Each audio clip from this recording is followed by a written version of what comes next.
the other 98% of Pokemon fans, I've collected Pokemon cards since childhood, but had no idea how to play the actual game. Frankly, I didn't even know they held official tournaments for it until years later. Yu-Gi-Oh! Was a lot simpler for me to play at the time, but since the recent launch of Pokemon TCG Pocket, myself and many other fans are loving the simplified version of the card game on a mobile app. But did you know that this wasn't even the franchise's first attempt to integrate the card game to a wider audience? Released for the Game Boy Color in late 1998 for Japan and in the mid-2000s for the rest of the world was Pokemon Trading Card Game. I actually owned a copy myself as a child, but because it wasn't playing anything at all like Pokemon Red, I didn't pay it no mind. But thanks to Nintendo Switch Online, I can give the game an honest try, and oh my goodness, is this game so boring. I love the concept of a secluded region that has club masters that act as their version of gym leaders to collect master medals and ultimately collect the legendary Pokemon cards, but the gameplay is terribly dry.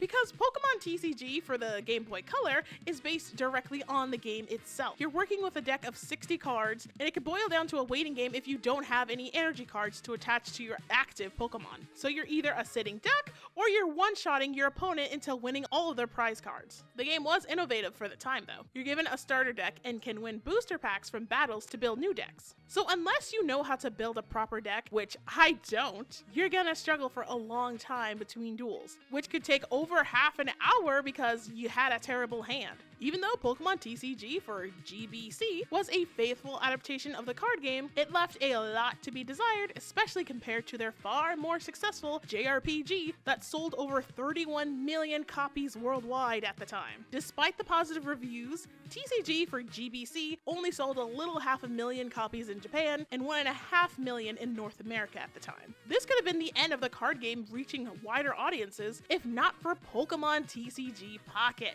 I'm not gonna act like no one plays Pokemon TCG IRL. There's annual tournaments held for it, of course, and you could visit your local card shops to play. But there hasn't been much casual interest in learning how to play the game. Sadly, more people see the cards as a new form of stocks and collectibles instead of appreciating the art or the play of the cards. But now with Pokemon Pocket, a free-to-play, simplified yet exciting version of the card game with over 60 million downloads, it's the new talk of the town. Pokemon TCG Pocket lets you build a variety of decks, has daily missions to complete, event challenges to test your skills, and plenty of aesthetics to show off your cards. Instead of the traditional 60 card deck, Pocket cuts that down to 20, and instead of energy cards, every turn you can add 1 energy to any of your Pokemon. For battles, there's a 20-minute time limit per battle, which helps avoid feeling stuck in a battle for too long. But that's when you're actually dueling against other people. If you're doing the practice battles, you can go for as long as you want until you win. For Pocket, there's no prize cards, so the only way to win is to secure 3 points via knocking out your opponent's Pokemon. Compared to the original TCG, the best part about Pokemon Pocket is the layout. I understand the limitation of the Game Boy at the time, but to see your Pokemon's moves, looking at your setup, as well as your opponent, is all so exhausting and time-consuming for a game that consumes time. Playing on the Game Boy requires so many damn spoons that by the time you're done with one battle, you need a break before hopping into the next one. It's just too much information needed to properly play the game that isn't accommodated by the limitations of the screen. I'm sure if Hudson Soft and Creatures, the development team behind the first TCG, had made the game around the time of the DS era, it would have greatly benefited from the dual screen interface with space to provide the details needed while playing. But if we never get another card game adapted onto consoles again, I'd be okay with that, since Pokemon Pocket makes it far more accessible and simpler to learn the game. Playing the app actually makes me want to learn the proper game, and I hope to see that the Pokemon Company hosts tournaments for Pocket just as they do for Pokemon Unite. I'd say the only downside to the app is, unfortunately, the trading system itself. This was a newly released feature that allowed players to trade with anyone from their friend list. You can only send one offer to trade for a 2-day period, which costs in-game currency. If you have enough, you can offer to trade a rare card, but only for a card of the same value. Trying to complete the card decks? Good luck, because it's completely